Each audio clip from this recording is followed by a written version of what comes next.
I'd like to start with 800 BC.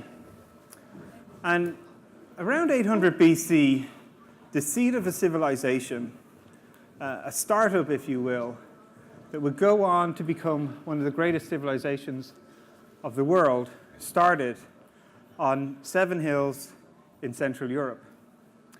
And at its peak, as it grew and scaled, it covered almost in the region of 2 million square miles and 20% of the world's population at the time. Now, the Roman Empire lasted for over 2,000 years, and there's been many beliefs and hypotheses about what enabled them to not only start and scale and grow, but also to sustain for 2,000 years. Does anybody know what it is? And this is the, yeah, go. They changed, yeah, good. What else? Their ability to learn from the people they conquered. Okay, great. Well, normally people say roads, right? That always comes up. In theory, roads, right. But the working strongest hypothesis is that even when they conquered peoples, as soon as they found practices that were better than their own, they let go of their existing practices and adopted those new practices of the civilizations that they worked with. So they learned how to let go of what made them successful in the past to help them succeed in the future. And this comes sort of to the core, really, of a lot of what we talk about. People were talking about learning and unlearning. And really, learning organizations exploded in the 1990s when 𝗘𝗁𝗂𝗱𝗆 wrote this phenomenal book, The Fifth Discipline. And every single executive in every single organization was in their MBA programs figuring out how to become a learning organization. And everybody is in a learning organization, correct? Awesome.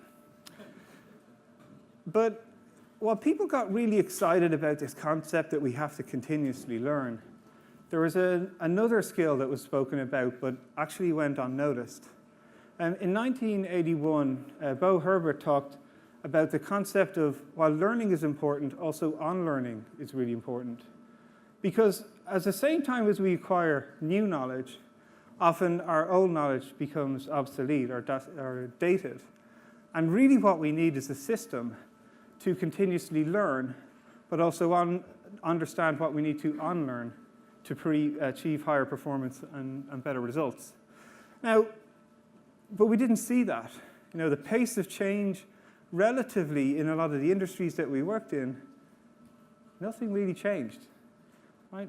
Even 8 years after the publish of The Fifth Discipline, the largest organizations were still pretty much just doing what they were doing. They were big companies. They built moats around their industries. 10 years later than that, still, everybody was a learning organization. But the question was, were they really learning? And then companies started to realize, when they saw technology as a strategic capability, that they could build these platforms to allow them rapidly learn and unlearn what they thought was true versus what was actually true. And this is a classic problem, right? Leaders get trapped in a very linear view of what will make them successful in the past, will make them successful in the future. They rely on the behaviors that worked yesterday are going to work tomorrow until they suddenly don't. And this is why when we see a huge change, for many people it catches them blindsided, because they're still anchored in their existing behavior rather than experimenting with other behaviors. Because the truth is, disruption doesn't happen to companies. Disruption actually happens to individuals. It's individuals who lead these organizations. It's individuals who are responsible for how organizations respond. So when I was working in this sort of space, I became really, really interested in, we constantly hear that we have to continuously learn new things. And everybody knows that learning is difficult in itself. But what I found from working with leaders, that learning actually isn't the limiting factor. It's the ability to unlearn your existing behavior and let go of what made you successful in the past that limits your success in the future. And the way I start to think about this is, unlearning is a process of letting go or reframing information. And it's a conscious act of letting go of outdated information to make space for new information to come in, and using that information to adapt your or inform your decision-making and ultimately your action. And what I've found from working with a lot of these leaders in these massive organizations is that there's a method about how you can start to do this. And I dubbed this idea the cycle of unlearning. And what I found is with sitting down with leaders who recognize that the things that they're trying today suddenly stop working, or they're struggling to surmount a challenge or an issue that they had, or they're even just avoiding the challenge altogether. And they're signals to me that the behaviors that you're using to try and address a specific problem or outcome or aspiration you want to achieve are not working. And it's probably a signal that you need to unlearn. So what I do is get them to recognize this, recognize that their current behaviors and practices and thinking are not working, and then create spaces for them where they can relearn, where they can safely experiment with new behaviors to try and move them towards the outcomes or aspirations that they're seeking. And as a result of relearning and experimenting with these new opportunities or options, they get these breakthroughs in performance, thinking, behavior.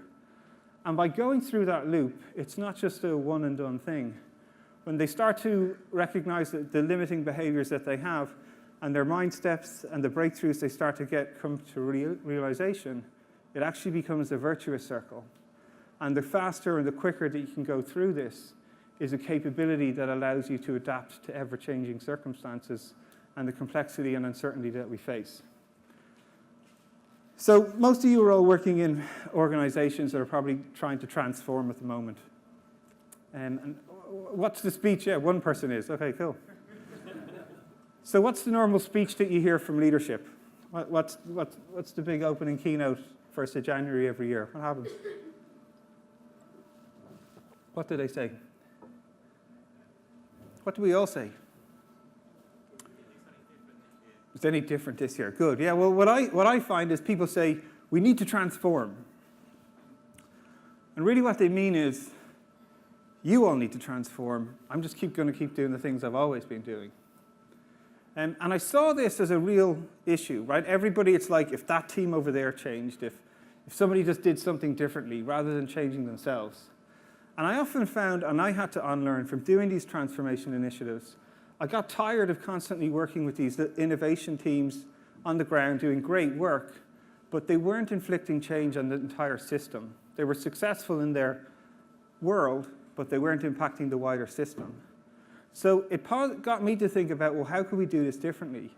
And because we're working in organizations, complex adaptive systems, I felt like I needed to attack the node that had the most influence on the system. And if I could get them to start to adapt and change their behavior, that could propagate through the entire system, or at least have a bigger effect. And that's what got me to start Exec Camp. And what I do at Exec Camp is I get executives to leave their business, in some instances for up to 8 weeks, with the goal of launching new businesses to disrupt their existing companies. Yeah, it's pretty awesome. And I've run this for like one of the world's largest airline groups, one of the largest telcos in the world, and one of the largest and busiest airports in the world. And normally when I say this, the reaction people get to me is something like this, which is like, well, how the hell do you do that? How can you get executives to leave their business for that period of time? I can't even get them to go on a one-day innovation offsite. And I normally say, don't worry, I've got a diagram that sort of wiggles and goes up to the right, so it's pretty awesome. But really what I've discovered is there's certain characteristics that you've got to cultivate within yourself if you want to be able to unlearn. The first one is curiosity. And what I mean by that is, when's the last time, as an expert, when you heard information that countered your view, instead of telling the person they were wrong, ask them, why do they think that? And follow the thread that they're offering you. Are you curious? Do you have courage? Do you have the ability to actually call out when the things that you're doing are not actually working? Do you have a system in place to help you recognize that you're not achieving the outcomes that you want and be accountable enough to call that out on yourself? Do you have the commitment actually to push through and experiment and relearn with different behaviors and struggle as you try to develop new behaviors. Because all of this requires that you have to get comfortable with being uncomfortable. All the great growth and impact that you experience is when you're just out your side of your depth, where your feet are just touching the ground. But are you actively looking to put yourselves in those situations, or are you just finding it's too hard? Because the way you create that space is you create safety. You make it safe for people to experiment with lots of different behaviors, learn, unlearn, relearn, and get the breakthroughs that they need. So these are the sort of characteristics that I've seen time and over again from working with some of the most truly exceptional individuals. And there are things I want you to think about as I share some of these stories. So what I always like to do is give some examples of the places that I'm working with and some of the things that we've had to unlearn from doing these types of initiatives. And the first one I always start with is mindset, because I hear so much in every organization I go into that they just tell me, we've got a mindset problem here. We just need to shift the mindset. Now, unfortunately, the behaviors that we use to shift mindset are totally the wrong behaviors to achieve that aspiration or outcome that we're aiming for. $365 billion a year are spent on executive education, and yet less than 1 in 4 actually say it's effective. This is your week in Stanford. This is your 2-day certified Scrum Maniac course. These are systems where we sit people in a room and tell them to think differently and expect them to act differently. So who's been on the 2-day certified Scrum Maniac course and then on day 3 radically changed their behavior? 0, right? So what we actually have to recognize is to shift our thinking, we actually start by shifting our behavior. And by shifting your behavior, by starting to act differently, you get a new perspective of the world. You get new information based on the behavior you perform. And that information often runs counter against your mental model of the world. And you start to experience the benefits of new behavior. And that's what starts to shift your mindset. And again, these things become virtuous cycles.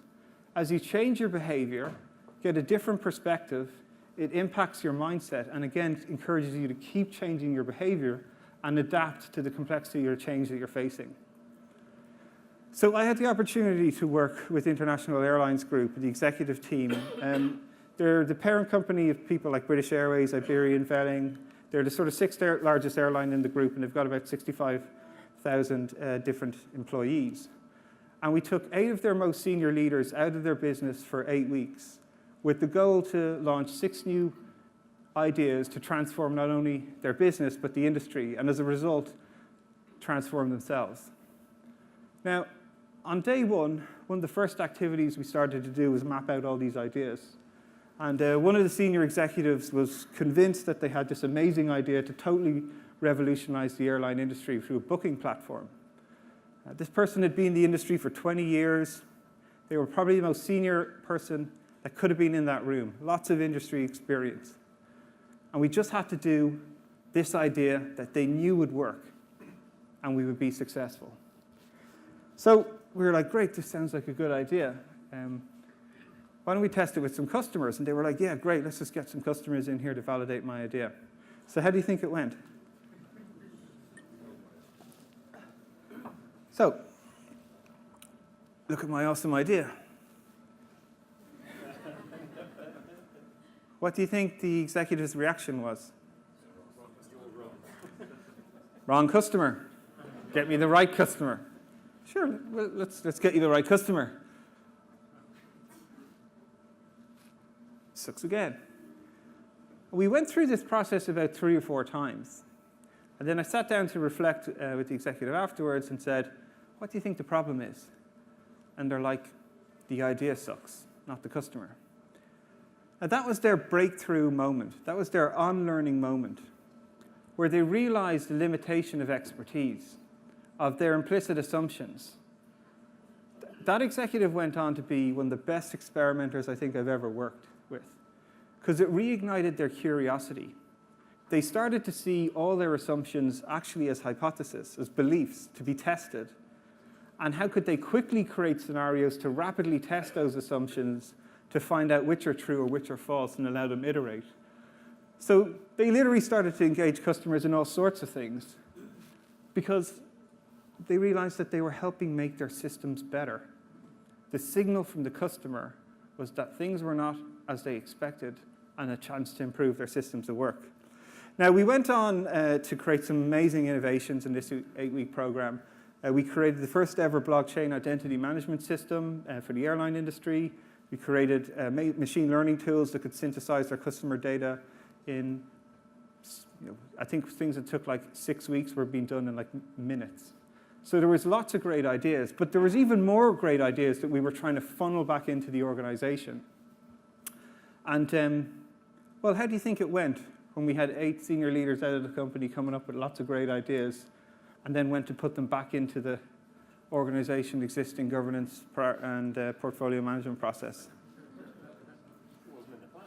Wasn't in the plan. Yeah. Basically, we took a whole load of paper airplane money and just burnt it.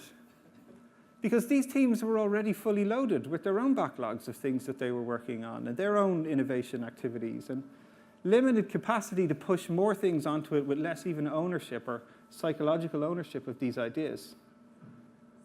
And it was tough, right? Because you had all this momentum, these great ideas, and suddenly they were dying on the vine. But from that experience, we unlearned more great things. We actually realized that the team started to think that, well, how could we actually start to leverage our assets in different ways? Instead of pushing our products onto our existing teams, how could we open up our systems? How could we become more open? British Airways was the first company to make all their APIs, open skies, available for startups and other businesses to build products and services on top of their existing APIs. They're the first company then that launched the first venture capital firm in the airline industry called 𝗦𝗫𝗃𝗍𝗏, where they invest in startups that are leveraging their assets, take a stake in the company, and give them access to all their assets. So by going through these processes, they're not only learning, but unlearning some of the things that have worked for them in the past and relearning these new behaviors that are creating massive breakthroughs. And for anyone who's followed them in the news, they've had reported record results, like the first time they've turned profitability in the last 3 years. So while all the ideas were great and interesting and breakthroughs for the company, the sustaining, most interesting one was not the products and services that they built.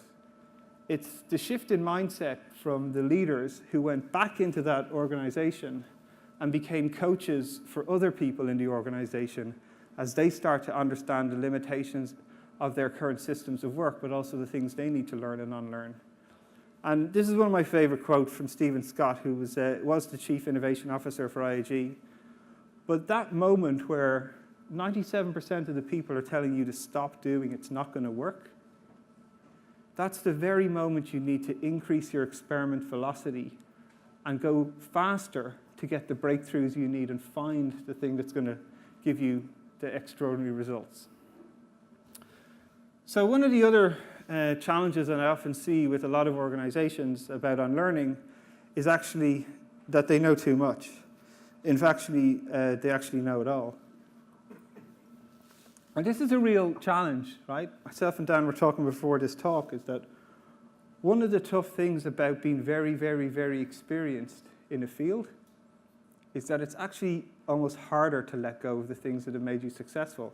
When you're the CEO of a company, all your feedback mechanisms are telling you that the behaviors that you are using has risen you to the top of the organization. Therefore, they must be the right behaviors. But the world is changing, customers change, technology changes. So if you hold on to those same behaviors and aren't adapting, that's where you become vulnerable to disruption in yourself and missing the tide. So I work with lots of leadership teams all over the globe, and one of them, let's just call them a phone manufacturer, had designed a new strategy for how they were going to roll out their phones across a certain region. And these people were business strategy experts, like absolute experts in their field. They had designed this amazing process and strategy for how they were going to deploy these phones and be super successful. They were very, very confident in it.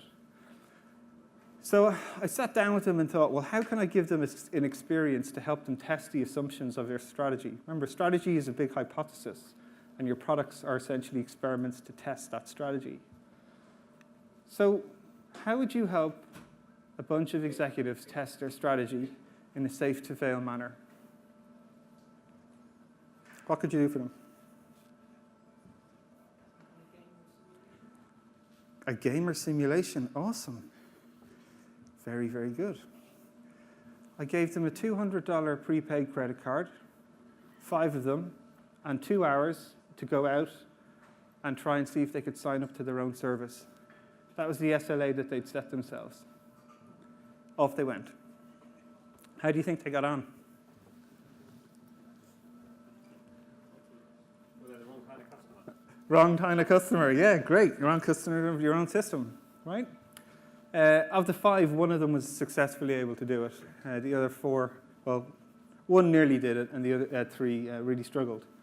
And initially, the reaction was this anger at the person behind the counter, or the credit card didn't work the way I tried to swipe it. But again, the humility then started to set in, which was that they realized that these were signals that their system was not operating as they expected. They were little messages from the system saying that assumption's incorrect.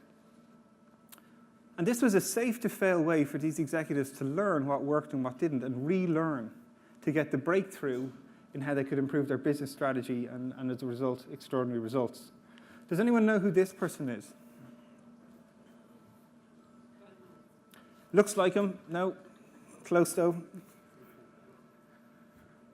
Okay, this is 𝗦𝗃𝗔𝗖𝗍𝗍𝗶𝘀𝗋. He's the CEO of T-Mobile in the United States. Does anyone know anything about T-Mobile in the US? Right, basically, they're obliterating their competition over there, like absolutely obliterating them.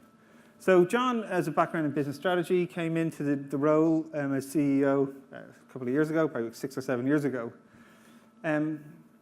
First day on the job. Imagine you're the CEO of a company, first day in the job. How do you find out what's going on in the company? So what do you do?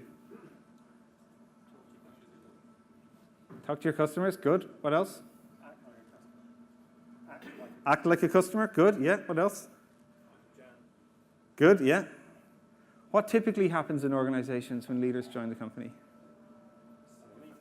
Meetings. Sit in meetings. Lots of meetings with people telling you how their idea is going to change the business and all this stuff. What did John do? So John got a phone line installed in his office that plugged in directly to the customer service line. And he sat there for 4 hours a day, every day, for the first few months, and just listened to what customers were struggling with. And at the time, he understood or learned that people didn't actually understand how contracts worked. Sometimes their bill would be super variable. They were afraid to use their data when they traveled because they'd go away and come home with contracts of $200, $300, and they just thought that they were away on holidays. So as a result of this, John, who has a background in business strategy and works in a highly commoditized and competitive industry. So when you are in an industry that's lots of utility, the only way that you can grow market share is you have to take it away from your competitors. That's the only way you can grow your business. So John launched something what he called On Contract. And this is where T-Mobile set up a very simple contract. $70 a month, all your data, all your phone calls in one single plan. And they obliterated the market because it was really, really easy for people to understand and really, really easy for them to buy. Now, they've been through like 11 iterations of the on-contract process. And they're actually just about to buy Sprint, who were the 3rd largest telecommunications company in the US, to massively grow their organization. And all of this is based on John constantly listening to what his customers has to say. If anybody checks him, he's on Twitter. He literally replies to every single customer request that people sell him, because he's getting a direct line of unsanitized feedback from his customers about what works and what doesn't. He puts himself in uncomfortable, vulnerable positions with his customers where he has to learn directly what's not working in his strategy and how he can use that information, that platform, to close rapid feedback loops with what's working and not working in his business, and therefore obliterate the competition, but also show who he really is to his customers. People love him. So, something to think about. And the last thing I want you to think about is this: mistakes. And we have to unlearn mistakes. Because my argument is mistakes are potentially the biggest competitive advantage in your organization. And if you have a system to rapidly synthesize and gather mistakes and use them to inform your systems of work, you're going to obliterate your competition. So on the 28th of January 2019, the Challenger space shuttle took off and exploded after 73 seconds. And it was a massive catastrophic failure for NASA. They had had a perfect record of space travel, or not perfect, but a very good one over the last few years. The space shuttle program had been perfect. Now, I work with Dr. Ed Hoffman. He was the first Chief Knowledge Officer of NASA. He now runs a knowledge program in Columbia University, and we work together on it. And even when this first disaster happened, most people in NASA thought it was an act of God. The engineers had actually told Mission Command not to launch, but they overrode them, and the catastrophic failure resulted as a result. But people didn't change their behavior. They just thought it was an act of God, and this is just randomly something that happened. We'll just keep doing what we're doing. And to their detriment, they had lots of success until Columbia broke apart when it re-entered from a mission. And they actually had a technical term to describe when the tiles would break off the rocket and hit the wings. They called it foam shedding. They normalized this deviant behavior because it was a sort of mishap. You know, these were issues that were happening, but the mission was generally successful, so they went unaddressed. And normalization of deviance happens in lots of organizations. Travis's behavior at Uber was allowed because the organization kept growing. If you allow normalization of deviance in your systems, eventually it will bite back. Because there's two aspects about trying to drive change in organizations, and Edgar Stein talks about learning anxiety and survival anxiety. Now, survival anxiety is this idea that if you don't do something, your business is going to die. Right? Everybody has probably heard that countless times today. But you all know your businesses are here, so it's not forcing you to change your behavior. Might for a bit, but not indefinitely.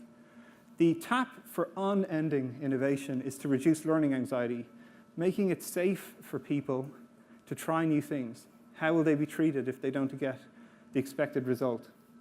Now, the way that Ed and I would explain this to people is there's a pyramid of advantage or catastrophe, and if you can solve these problems early, they can be a massive competitive to your advantage, because mistakes happen in complex systems all the time. It's impossible for us to predict everything that will happen.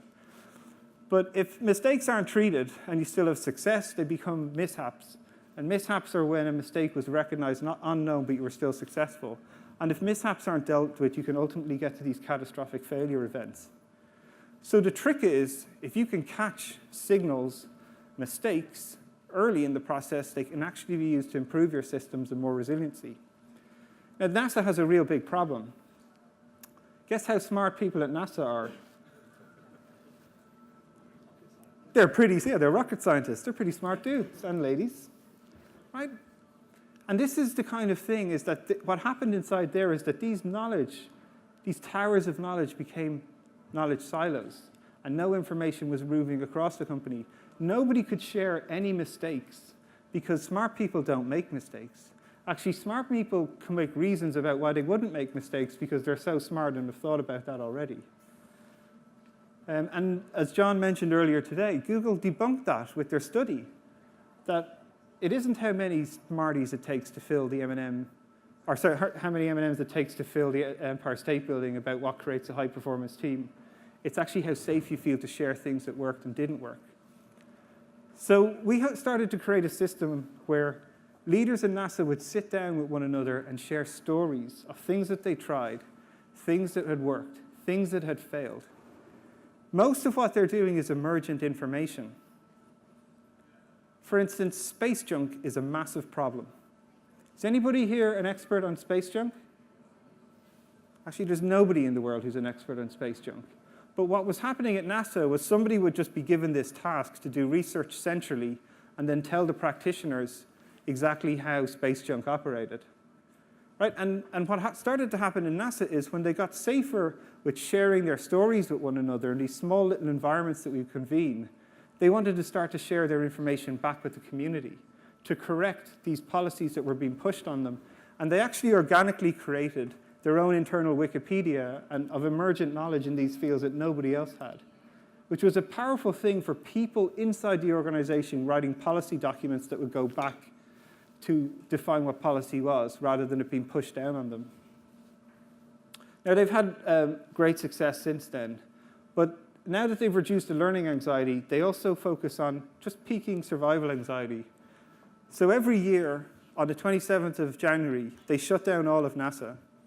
And the people and parents, children of the leaders, or the people who were involved in a lot of the tragedies of NASA, come in and share their own stories about how much they miss their parents or situations that they've been through. Because at this stage, only 45% of the employees at NASA actually were involved or worked there when any of these tragedies happened. So they're constantly just peaking the survival anxiety to not let complacency set in as they go forward.